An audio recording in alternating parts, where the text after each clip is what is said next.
Hola a todos, bienvenidos a Paredro, el podcast de libros, autores y demás actores del mundo literario. Mi nombre es Camilo Hoyos y el día de hoy les doy la bienvenida a un capítulo que nos ayudará a mejor comprender lo que es un mapa de lenguas. En los pasados 17 y 24 de mayo fui invitado a moderar, a entrevistar a una serie de autores que forman parte de la muy recomendada desde acá colección Mapa de Lenguas.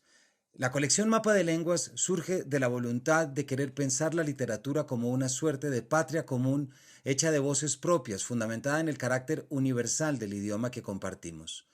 En 2015 se inauguró esta colección en España, compartida por los sellos Alfaguara y Random House, con el fin de dar a conocer al lector español el enorme hervidero de talento latinoamericano, conformado tanto por voces emergentes como por autores y autoras ya instalados en sus países, por obras recientes o libros con un largo recorrido que merecían tener un espacio destacado fuera de sus fronteras. Entre 2016 y 2017, Colombia, Argentina, Chile, Uruguay y México se sumaron a este proyecto, creando cada uno de ellos un catálogo local en el que fueron incorporando voces literarias provenientes del resto de territorios y posteriormente también se unieron Perú y Estados Unidos. Al día de hoy muchos de estos autores han tenido múltiples reconocimientos y traducciones a otros idiomas, y el mapa de las lenguas se ha constituido como una ventana a la que asoma el panorama literario internacional para conocer la mejor literatura en español. Mapa de las Lenguas se consolidó en 2020 como un proyecto panhispánico global muy ambicioso para que nuestros libros sigan viajando, a partir de una lista única de entre 11 y 13 autores que han tenido la relevancia y el reconocimiento en sus países de origen el año anterior. Se establece una fecha de publicación simultánea, una estrategia y gráfica comunes y un trabajo coordinado de promoción entre todas las casas, que suman fuerzas desde lo local para situar a estos autores en el mapa, conformado por Argentina, Colombia, Chile, México, España, Perú, Uruguay y Estados Unidos. El día 24 de mayo cerramos la sesión con una conversación llamada Ficción y Autoficción, en la que participaron dos autoras, Katia Adawi y Almadelia Murillo, autoras de dos novelas que no solamente traen a la conversación estas categorías de ficción y autoficción, sino que también ponen sobre la mesa un tema que aquí en Paredro hemos traído muchas veces, y es esta literatura que estamos creando tan necesaria, en el que estamos visitando las figuras del padre y de la madre, y creo que estas dos novelas son fundamentales en el desarrollo que se ha propuesto. Katia Adawi nació en Lima, Perú, en 1977. Es autora de los libros de cuentos Geografía de la Oscuridad, Aquí hay icebergs y algo se nos ha escapado, así como de la novela Nunca sabré lo que entiendo. Vive en Buenos Aires y dicta talleres de escritura creativa. Y Almadelia Murillo nació en 1979, ha publicado Cuentos de Maldad y Uno que Otro Maldito, El Niño que Fuimos, Las Noches Habitadas y Damas de Casa. Así es que los dejamos con este capítulo realizado gracias a una alianza, como ya les contamos, en la cual estaremos hablando de La Cabeza de mi Padre, de Almadelia Murillo, y Quiénes somos ahora, de Katia Adawi. Dos novelas que recomendamos muchísimo desde acá, dos autoras que hay que visitar, y por supuesto esta colección Mapa de Lenguas que debería estar en los anaqueles de todos. Así que sin mayores preámbulos los dejamos con el primero de 3 capítulos que surgen de esta alianza y que traen algunas de las mesas que pudimos disfrutar en este festival y que trae la importancia de esta colección. Bienvenidos a Paredro. Hola a todos, les doy la bienvenida a nuestra última mesa de hoy, que me parece que además fue muy bien elegida por las dos novelas sobre las que estaremos hablando, sobre el tema que también nos convoca, como lo es ficción y autoficción, pero sobre todo la escritura de la rememoración, de la remembranza, del duelo, de tantas cosas que este mapa de lenguas que aquí presentamos comparte entre sí, porque hay cosas que en México se sienten igual que en Colombia y que en Perú y que en tantos países con la historia que tenemos. Estaremos hablando con Alma Delia Murillo sobre su libro La cabeza de mi padre, que ahorita empezará a verse ahí en sus pantallas. Alma nació en Ciudad Nezahualcóyotl, ahorita le pido a ella que lo lea, Bogotá es más sencillo que eso, perdón. Ha publicado Cuentos de Maldad y Uno que Otro Maldito, El Niño que Fuimos, Las Noches Habitadas y Damas de Casa. Autora de la columna sabatina Posmodernos y Jodidos, que puede leerse en almadelia.mx. También publica en un editorial en el periódico Reforma. Amante irracional de la Ciudad de México, las palabras y el sentido del humor. Aunque estudió literatura dramática y teatro en la Facultad de Filosofía y Letras de la UNAM, es una Godínez rehabilitada luego de 20 años de trabajar en el inenarrable infierno de los corporativos. Y por el otro lado, nos acompaña Katia Adawi de ¿Quiénes somos ahora? Nació en Lima, Perú, en 1977. Es autora de los libros de cuentos Geografía de la Oscuridad, Aquí hay icebergs y algo se nos ha escapado, así como de la novela Nunca sabré lo que entiendo. Vive en Buenos Aires desde hace 4 años, como nos acaba de contar, y dicta talleres de escritura, así que me es muy placentero darles la bienvenida Alma y Katia. Un Hola, qué gusto. alegría. Hola a Hola. todos, a todos. Me alegría estar acá hablando además sobre estas, bueno, creo que ya las mostré, pero no me canso de mostrarlas para que vean en su materialidad. Siendo esta la última, aprovechemos sabiamente nuestro tiempo y yo quisiera arrancar. Los dos libros que estamos hablando, las dos novelas que estamos hablando, tienen un tema fundamental de la evocación de cierto tipo de escritura y en los dos casos puede que esa escritura o esa experiencia haya pasado a través de ustedes. Quiero preguntarles cómo entienden ustedes ese término autoficción, porque claro, mucha gente, es un término que si no fallo, se acuñó en el 77, es decir, no es que sea la generación X ni Y ni ninguna de las anteriores, pero a veces hay gente que ha dicho, oiga, pero ¿por qué hablar de autoficción si siempre hemos hablado de autoficción? Si siempre nos hemos convertido a la ficción. ¿Cómo se relacionan ustedes con el término? ¿Les parece problemático o al contrario, les parece que es útil y hace que la labor sea más eficiente? Quien quiera comenzar. Bueno, pues a ver, yo creo que sí es un espacio un tanto ambiguo, ¿no? A mí me gusta más hablar de la literatura del yo o la narrativa del yo. Y que eso permite que lo que estemos contando, más allá de si es una memoria o es un relato ficcionado o en fin, lo que deje claro es que el material narrativo es justamente las vivencias de quien escribe, ¿no? Por otro lado, en mi caso en particular, sí, La cabeza de mi padre es la primera vez que yo escribo en este registro. Todo lo demás son completamente personajes ficticios, mesas que hablan, asesinas seriales, etcétera, ¿no? Y, y lo que también ocurre es que cuando la gente me pregunta, oye, pero ¿por qué dices mi novela? Si, no, si es tu vida, ¿no? Si no es una novela, si es tu vida, si estás contando lo que ocurrió. Y creo que en ese sentido la narrativa, por suerte, pues no son matemáticas. No tengo nada contra las matemáticas, me parecen maravillosas y artísticas, pero es decir, esto no es una ciencia unívoca, ¿no? La escritura permite esta exploración, esta flexibilidad y entonces, bueno, creo que se mueve un poco ahí y por otro lado, por más que estemos contando, lo saben ustedes, aquel relato de nuestras vidas, intentando decir la verdad, pues la memoria es una gran mentirosa, ¿no? Y aunque construyas a partir de tu memoria un poquito, estás mintiendo, estás ficcionando, ¿no? Estás reconstruyendo. Entonces, mi respuesta es ambigua porque creo que el tema es ambiguo y qué bueno. No sé qué pienses, Katia. Sí, además de todas las coincidencias, Alma, que tenemos en nuestras escrituras, que seguramente las recogeremos más adelante, yo coincido contigo. A mí, por supuesto, el término autoficción es problemático, digamos, pero no es un problema para mí. A mí no me importa, no estoy pensando voy a hacer una novela, voy a hacer un libro de cuento. Yo como escritora quiero rendirle un homenaje a mi época. Y esta época es la de la porosidad y los cruces entre géneros, ¿no? Entonces, para mí es lo más interesante a la hora de afrontar una escritura, no es decir la verdad, sino acercarme a una idea que suena verdadero.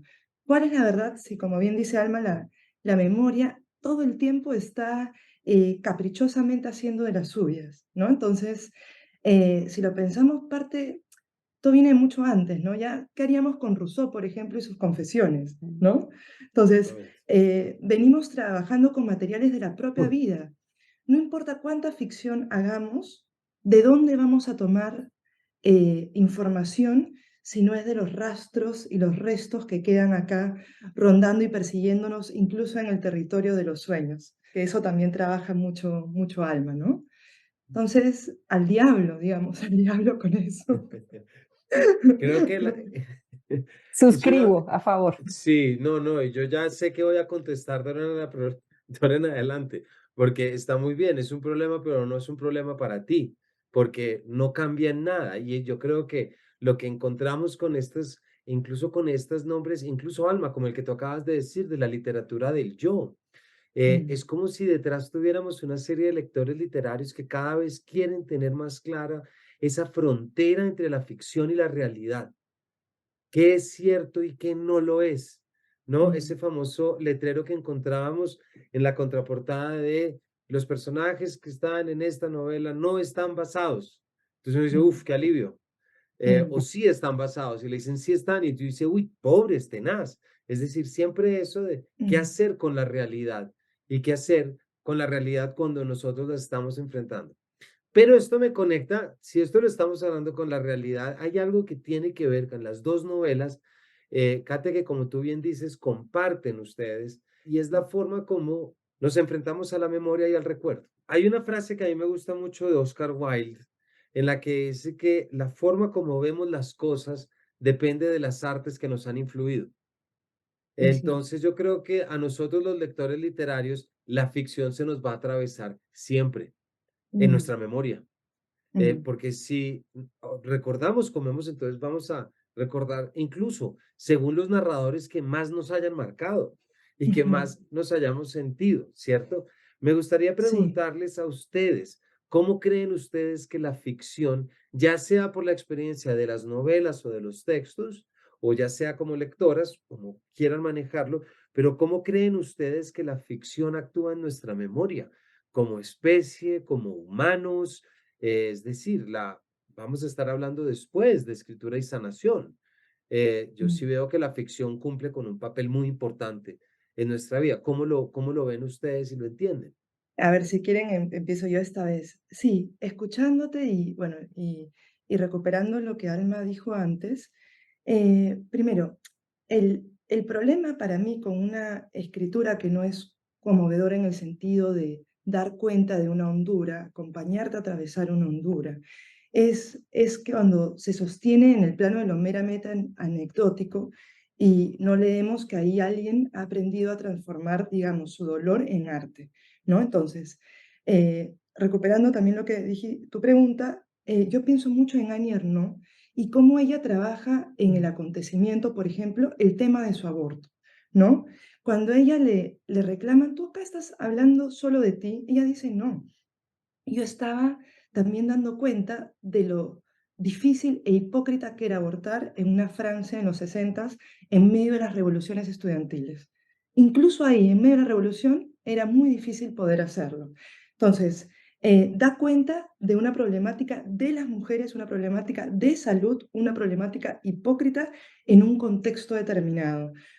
Yo te diría, ese trabajo es ficción y autoficción a la vez, podríamos verlo así también, pero lo que ocurre ahí es que hay una idea de lo universal que se sigue trabajando, pese a Ujú. que no es un libro que consideremos clásico, el libro de Arnaud, hay una idea de lo universal, que se entienda este problema. Entonces, yo creo que la ficción no tiene ningún papel, la literatura no tiene que cumplir un papel.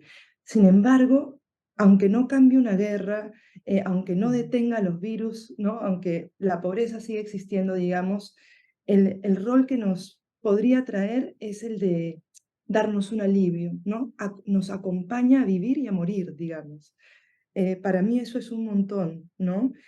Como Alma dice en su libro, hemos salido del pánico escribiendo y leyendo, ¿no? Entonces, en ese contexto somos Team Sherezade, ¿no?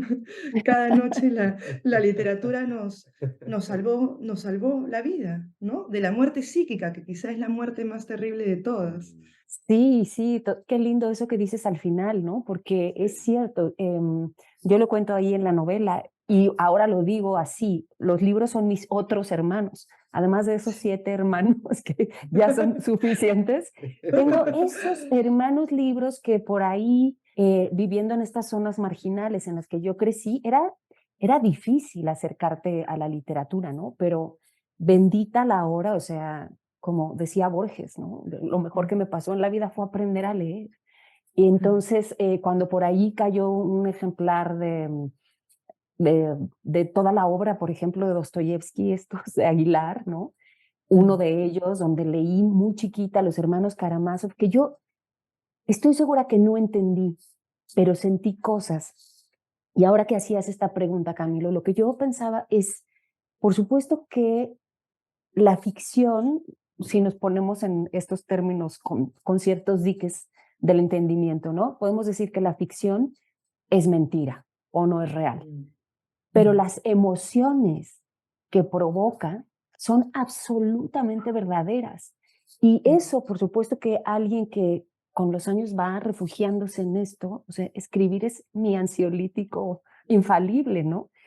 Quien va refugiándose como lector y luego escritor en los libros, sean ficción o no sean ficción, lo que sí te va dejando es un diálogo sobre todo emocional. Y a mí me gusta mucho recuperar eso, porque no se lee solo con la razón, leemos con las emociones. Yo acabo de releer Los Miserables los últimos 2 meses de mi vida y ha sido una de las experiencias más conmovedoras, ahora que soy una señora de 45 años, lo que yo lloré con la muerte de Gavroche.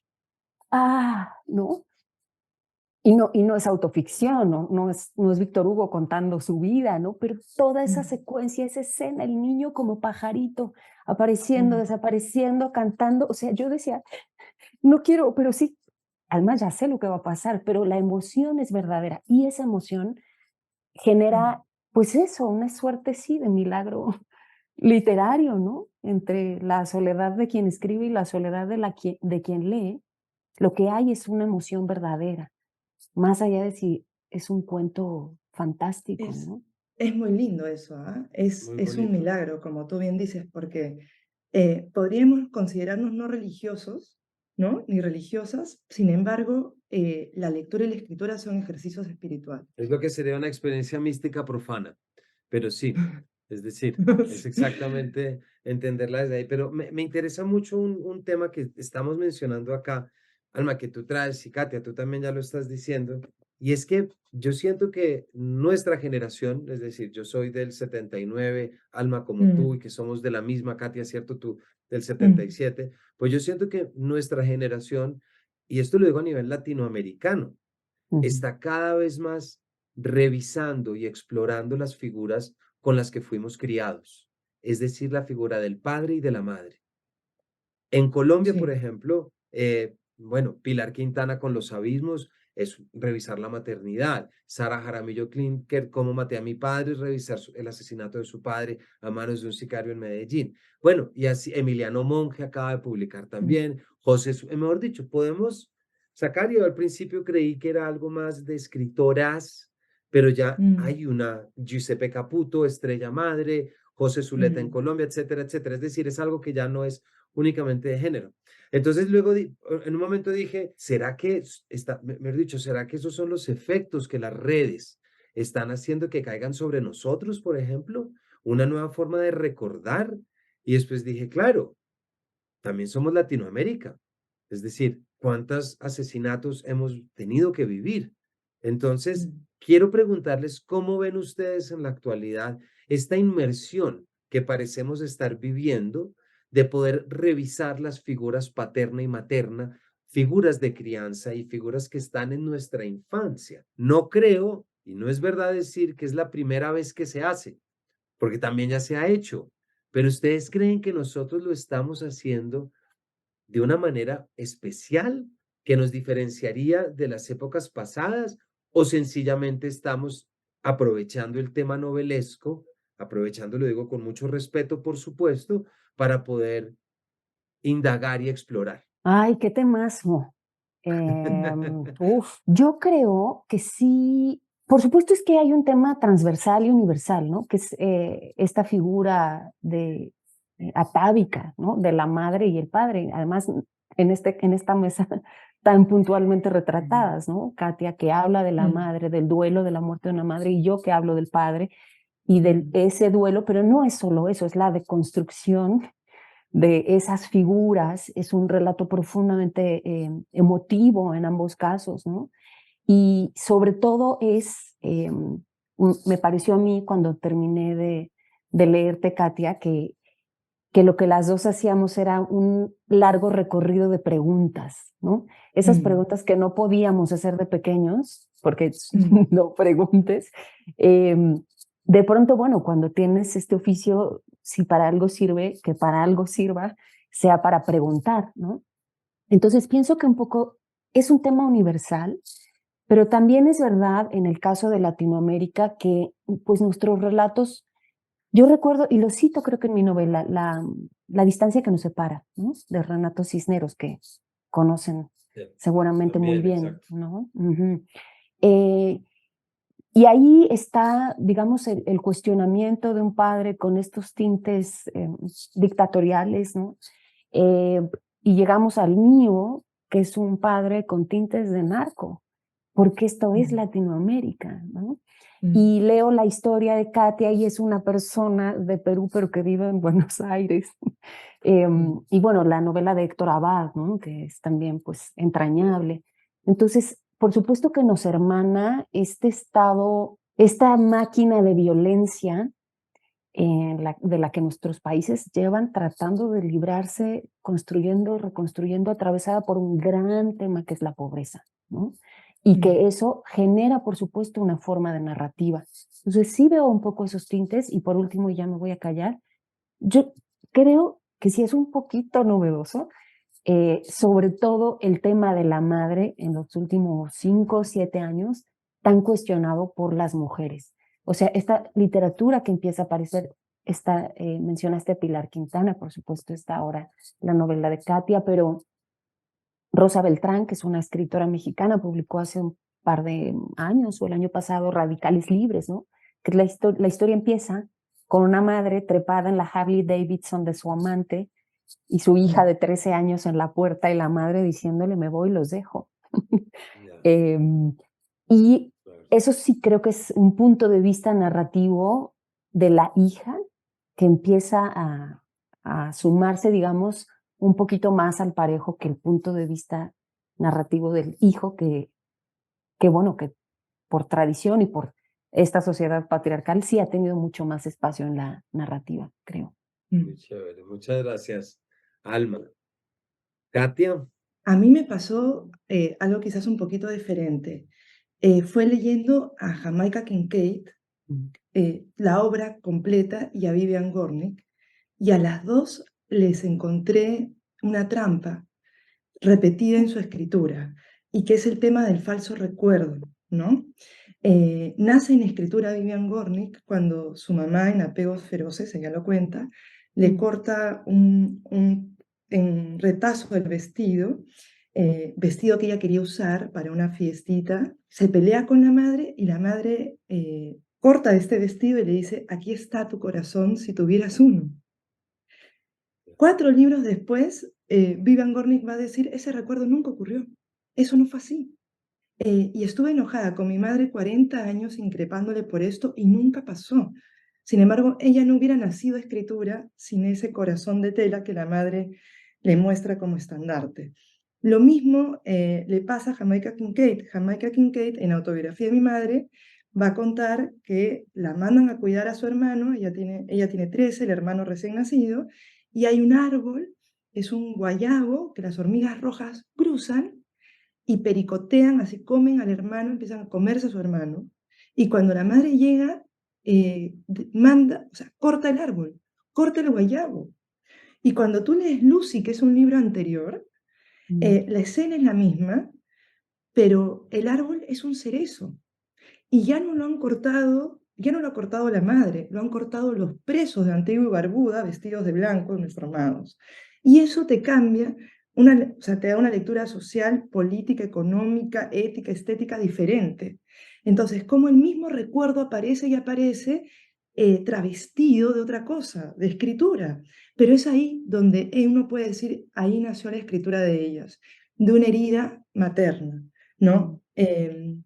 Entonces, cuando yo leí estos libros y descubrí eso, automáticamente pensé, eh, ¿cómo cuento yo esto? Pero también doy cuenta de lo que era ser clase media en el Perú de los 90, de los 2000, atravesar una dictadura, que nuestro mejor programa cómico y el único, Risas y Salsa, se pudiera burlar de nuestra hambre y nuestra cólera y nuestra rabia y hacerlo tan dignamente, aún con su machismo, pero era un domingo a domingo, entendían al Perú y todos, no importara nuestra clase social, perdón, creo que era los sábados a las 9 de la noche, nos entendíamos algo ahí, nos veíamos ahí y nos reíamos de ser nosotros, ¿no? Entonces, yo no encontré en mis búsquedas de mi propio país esas respuestas, pero creo que dialogo con esas escrituras y dialogo con escrituras de otros charcos, digamos, que cruzan otros mares, dialogo con ellas, ¿no? Y por lo general, gente que habita islas, ¿no? Me pasa eso, como Claro. Jamaica, o como Vivian en Nueva York, ¿no? Mm. Me hace abrazar mi propia extranjería también, ¿no? Entender esa no pertenencia. Desde Muy ahí bien. vinieron algunas preguntas, no respuestas, como dice Alma. Por eso mi libro tiene una pregunta y el libro de Alma no hay cabeza y no hay cabeza nunca, ¿no? ¿Cómo entender esa cabeza? No se le termina de entender. Qué lujo de par de respuestas, muchas gracias. Esto creo que es un curso. Podríamos estar, o sea, hacer solamente de esta temática y de la forma en realidad como la literatura termina apareciendo para poder venir, me atrevo a decir al rescate. Lo que alguna de Mm. las dos mencionó hace un rato de la muerte psíquica, me parece que es. Pero hay algo que también quiero aprovechar metiéndome en la cocina de cada una de las novelas. Por lo general, en los cursos que damos en cursiva de escritura, a quienes lo toman encuentran de los elementos que más difíciles encuentran es cómo liberarse de la presión de escribir sobre su familia. Es decir, cómo escribo sobre mi madre, cómo escribo sobre mi familia, que en últimas es cómo escribo sobre mí mismo y muestro al mundo lo que estoy pensando de. Y ahí hay un doble riesgo. No digamos riesgo, hay un doble reto. Quiero preguntar si nos quieren ustedes contar alguno.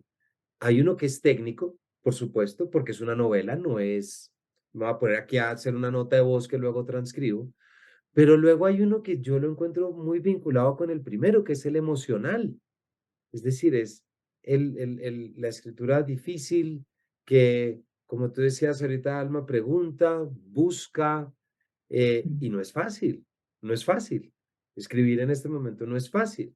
Me gustaría si nos pueden contar algo de esa experiencia, como quieran, de uno o de otro, que supuso el trabajo de sus novelas. Mira, yo creo que hay que, como dicen los gringos, kill your darlings, ¿no? Sí. Mata a tus queridos, hay que matarlos simbólicamente. Si uno escribe pensando que va a ser leído por su familia, solo está condenado a morir. No vas a poder. Hay que aspirar a ser leídos por quienes no nos conocen, esos lectores con los que fantaseamos pero que no conocemos, ¿no? Entonces, yo hago un ejercicio de tranquilización y calma que es una persona, un lector, como dice Aira en su libro El lector, ¿no? Un lector, eso es un montón para mí. Y para esa única persona que yo no conozco, le voy a mandar una carta en un formato narrativo impreso un poco más largo y va a poder responder o no a ella. Pero hay que olvidarse que hay familia, hay que matarlo simbólicamente porque si te sientes visto por ellos, esa mirada condena como a prueba. La necesitamos, pendemos de ella. Se han muerto los padres y aún así ahí es como una orfandad ocular, seguimos necesitando esa mirada. ¿Por qué? Porque si podemos ser nuestra propia madre, nuestro propio padre, podemos ponernos en otro lugar. Entonces, la escritura es un ejercicio adulto de intentar no depender de la mirada ajena, a la vez que sabes que la necesitas, porque necesitas dialogar. Escribimos para dialogar, para conversar con otros, para pensar con otros, y aunque parezca un ejercicio sumamente solitario, es muy comunitario, ¿no? Escribimos rodeados de libros, rodeados de pensamiento ajeno, lanzando una carta en una botella en un mar sin agua hacia el futuro, ¿no? Entonces, para mí siempre pienso, esto es un acto de amor, yo estoy con mucho amor, estoy entregando esto para quien desee tomarlo, ¿no? Y no aspiro a ser leída ni a ser entendida. Por supuesto que sí, pero también pienso es una ofrenda, la lanzo con amor, ¿no? Entonces, Muy este es un bonito. ejercicio de amor para mí, ¿no? Gracias, muy bonito pensarlo como un ejercicio de amor, Katia, y como una ofrenda. Me parece que es muy bello ponerlo en esos. Alma, volviste, cuéntanos. Sí, es muy totémico, ¿no? Atreverse a cuestionar a la familia para Mm, empezar, ¿no? De la que tenemos estas fantasías inauditas, que es todo, es perfecta. Esos pasajes en tu novela, Katia, donde citas lo de ese programa, Risas y Salsa, yo no podía dejar de mm, pensar en el Chavo del Ocho, porque total. el Chavo del Ocho acá eso que tú citas, ¿no? De cómo aparece como este gag cómico donde llegan con el bistec, ¿no? El corte de carne, hoy hay bistec, cada uno Sí, lo huele y luego ya el padre se lo lleva. O sea, yo lo imaginaba, por supuesto, y esta risa agridulce me venía pensando en el Chavo del Ocho, que vivía sí, en un tonel de basura, suspirando por una torta de jamón, ¿no? Por un pan con una rebanada de jamón, de pavo, de proteína que a mí mm, me agobiaba muchísimo de niña y decía, ¿por qué nadie lo ayuda, no? Denle una torta, no lo dejen dormir ahí. Y en sí, estos, digamos, acentos, en efecto, de nuestro ser de Latinoamérica, la familia es, bueno, tiene su inquebrantable lectura de casi divina, ¿no? Y tienes que asumir como escritora, como escritor, que escribir es exponerse. Es que Ujú. este oficio es así, uno se exhibe. Aunque no estés escribiendo sobre ti, aunque no estemos en esto que llamamos autoficción, y hay que, pues como dicen los argentinos, hay que bancársela, ¿no? O sea, hay que asumir que el oficio trae esto. Eso es lo que yo pienso, lo que les digo a mis alumnos en los talleres. Em, si tienes una historia que contar y tienes miedo, pues estás listo, ¿no? Porque nunca o sea, ya tienes los dos materiales que no vas a perder nunca, que es ese miedo, ese pudor. Mm, mm, yo en el caso de hablar de mi familia tuve solo un tema muy peculiar que fue consultar con mi hermana que se quemó de pequeña y que cuento sí, cómo ese accidente pues es el parteaguas, ¿no? De la crisis de mi familia y porque era mucho dolor y era hablar de su cuerpo, ¿no? Le pregunté, tal cual le fui a pedir permiso y ella me dijo, si alguien puede contar esta historia eres tú. Y a los demás hermanos y a mi madre les dije, oigan, va a salir una novela, que pues donde yo estoy contando y me dijeron, vas, mm, negrita. O sea, es nuestra historia, pero es tu historia como es la de cada uno, ¿no? mm, Eh, pero este caso en particular de escribir sobre esto, que además creo que en el caso de ambas está hecho con mucho amor, o sea, es una reconstrucción muy amorosa y que por eso no puedes garantizarlo, pero sí saber que no va a ser recibido con violencia como Nausgard, ¿no? Como al pobre Nausgard sí le ha pasado al noruego con su Sí. larga publicación. Pero más allá del tema, no hay mucho que hacer con lo de escribir y exhibirse, ¿no? Escribir y exponerse ahí en el papel, en la historia que los demás van a leer. Yo creo que es algo como todos los oficios que tienen un lado difícil o que hay que aguantarlo, pues mm, eso es uno de los temas que hay que asumir cuando escribes. Y mm, además, Alma, tomando un poco lo que acabas de decir, siempre está mejor sanarse que quedar bien. Es decir, y yo mm, sí creo que, sobre todo en las dos novelas de ustedes, hay una presencia muy clara de algo que yo creo que estamos empezando a entender gracias a estas novelas y gracias a esa perspectiva femenina, Alma, de la que tú hablabas, de esa muy íntima relación entre la sanación y la escritura. Y sanación me refiero desde lo terapéutico, pero también es imposible pensar que una novela, el que tú acabas de mencionar, El olvido que seremos de Héctor Abad Faciolince, una novela tan importante, esa novela llega a sanar cosas, llega a Mm, sanar mucha gente que le pasó lo mismo. Y yo creo que ese proceso de lectura también nos conecta con algo que yo creo, aquí sí no me atrevo a decir en Latinoamérica, pero sí me atrevo a decir que en Colombia es acercarse a la literatura desde esa posibilidad. No decir que es su única posibilidad, porque imagínense donde dijéramos, de ahora en adelante solo se escriba para sanar el recuerdo. No, no puede serlo. pero yo sí creo que siempre tiene esa opción, ese camino, y la lectura de las dos novelas de ustedes es un estupendo ejercicio para darse uno cuenta que sí existe ese horizonte y que sí, la lectura se lo O, puede dar. yo pensaba que también a mí me pasa algo, o sea, yo no escribo para sanar nada. Quiero decir con esto que escribo para poder sostener mi rabia. La rabia que me defiende de no ponerme nunca más en una situación de extrema vulnerabilidad donde yo le entrego la mano al perro que creo que va a ser mi amigo, ¿no? Escribir me defiende, para mí es todo lo contrario, escribir me defiende, me viste, me llena de palabra, me da lenguaje, me da armamento, para ponerme en un lugar más adulto en la vida, ¿no? Para sanar tengo mi terapia aparte, y yo no espero que nadie que me lea diga voy a sanar con este libro, ni voy a sostener mi rabia con este libro, sino uno lo entrega. Quizás mi única aspiración es no entretener, acompañar, ¿no? Acompañar, ¿no? Pero le quitaría la palabra terapéutico. Acompañar, punto, ¿no? Sin lo de acompañante terapéutico. Porque también creo que los procesos de cada alma son distintos, ¿no? Entonces, lo que te hace Sí, es bien a ti, verdad. al otro no.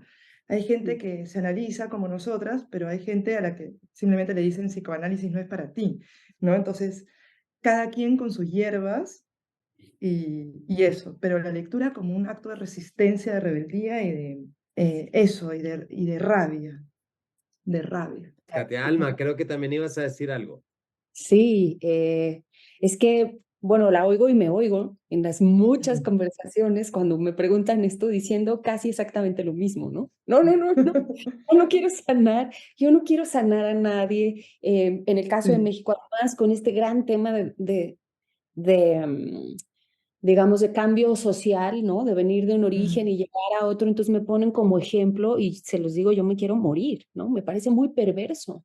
sí, No soy ejemplo de nada, menos para justificar un sistema de tanta desigualdad, concluir diciendo, totalmente. mira, si ella pudo, tú puedes. No, no, pero sí creo algo, más que la palabra sanación, en este caso, en particular mío, de la escritura de este texto, y lo pienso muchas Mm, veces, la escritura, lo que sí me permite es la integración. Es decir, algo mm, se integra, escribir, sí, tejer, ¿no? Sirve para juntar los pedazos, integrar y tener esta sensación de completud, aunque sea narrativa, ¿no? Al final yo digo, bueno, pues yo quería tener un padre porque como el mío se fue y me dijeron que se había muerto y ahí lo anduve buscando, pues por lo menos de palabras, pero me lo voy a construir, me lo voy a dar, ¿no? Entonces, Claro. sí creo que la escritura integra y que mm. esa integración para mí sí ha sido un gran descubrimiento y un muy buen lugar al que arribar con mi rabia y mi carencia y mis preguntas. Hay algo Mm. que se termina integrando y eso, bueno, me parece un privilegio. No, pues totalmente. Lo único, creo que al ya hablar de esa palabra sanar, creo que hago referencia a exactamente lo mismo que se está Mm, diciendo. Yo creo que sanar es crear sentido, Ujú, es generar sentido, donde antes no había.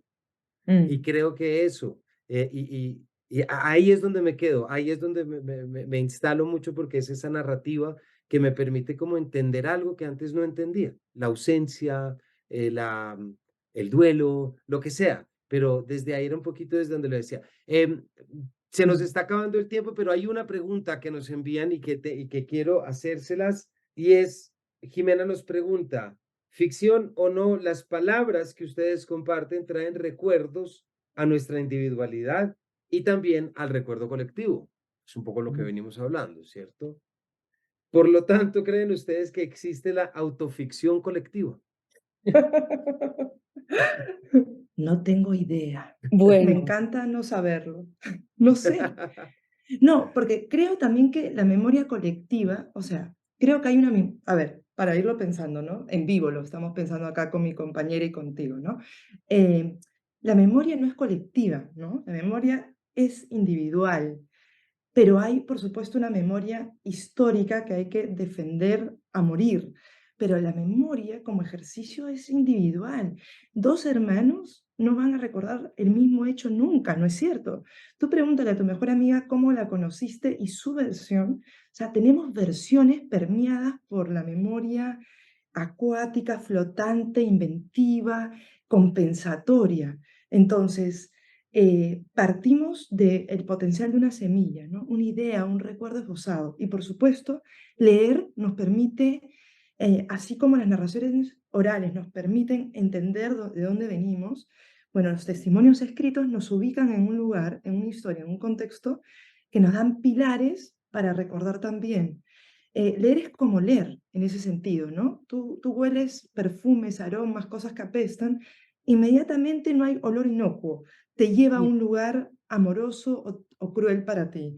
Lo mismo ocurre con las lecturas, ¿no? Te llevan a otras. Por eso es que son riachuelos y abismos en los que uno siempre tiene pie, ¿no? Eso es lo hermoso, se va construyendo con otros. Pero autoficción colectiva, bueno, Jimena lo puede acuñar para sí. Y bueno, como no, además no sabemos nunca a dónde va a llegar esto. Quizá un día exista el género. Pero hay una cosa que sí sucede y que ha sido mi experiencia con La cabeza de mi padre, y es esta resonancia. Cuando cuentas la historia de la que miles de personas te dicen, mi historia se parece a la tuya. En el caso de México, ¿no? Que tiene este hecho esencial del abandono del padre, donde la mitad de los hogares mexicanos del padre se fue del verbo Sí, irse, o sea, ¿no? sí. Eso sí, a un año de que la novela salió acá, lo que sí me ha devuelto y me sigue sorprendiendo es lo parecido que la cantidad de hijos de Pedro Páramo Sí, que me han contado. Yo lo fui a buscar a Durango, yo lo fui a buscar a Chihuahua, yo fui al sur, yo fui al norte, yo contraté un detective. Y resulta que mi padre vivía en el mismo barrio que yo y me lo encontraba yendo al supermercado, ¿no? Y en ese sentido yo sí he recuperado una cierta colectividad del relato y, y creo que, bueno, eso es porque cuando se relata una historia que se parece a la de tantos y que no ha habido, digamos, muchos espacios para contarlo así, ¿no? Pues genera esta sensación, ¿no? De somos, somos legión. Algo por ahí pasa, por lo menos entre lectores, entre resonancias de historias, ¿no? Katia, Alma, muchísimas gracias. Se nos acabó el tiempo. Gracias por esta última mesa y esta conversación tan interesante y tan actual y que tanto tiene que ver. Se da cuenta uno que la literatura termina tomando muchas capas de nuestra realidad, ¿cierto? Es decir, y este género y esta mesa así lo habla, de cómo no es solamente, nunca solo entretener, Katia, como tú lo pones muy bien, o está bien entretenerse, pero dejando algo de por medio, es decir, dejando un contenido y aquí nos damos cuenta cómo se nos entrecruza, o sea que creo que fue un estupendo cierre para nuestro primer día de Festival de Mapa de Lenguas. Aquí están las novelas, las vuelvo a mostrar, La cabeza de mi padre y quiénes somos ahora, que ya las conocen ustedes. Muchísimas gracias. a Y ti, a todos, Camilo y Alma, no, un gustazo grande. Se fue volando esto, pero qué placer Qué poder hablar. lindo, muchas gracias. quedaron Muchas muchas gracias. cosas, pero bueno, ojalá podamos repetir. Con quienes seguro repetiremos y por supuesto las invitamos si nos quieren acompañar, es con quienes nos acompañan del otro lado, ya que nos queda otro día y otra jornada de nuestra mapa de lenguas. No olviden, estaremos con Aroa Moreno, con Laura Baeza, con María Sonia Cristóf, Ramiro Sanchís, Mariana Enríquez, Aisha de la Cruz y Agustina Basterrica, o sea que nos quedan más, pero ya hoy empezamos a delinear este primer mapa y sobre todo con estas dos novelas. Así que muchísimas gracias, nos vemos la próxima semana y que tengan todos una muy buena lectura. Hasta la próxima.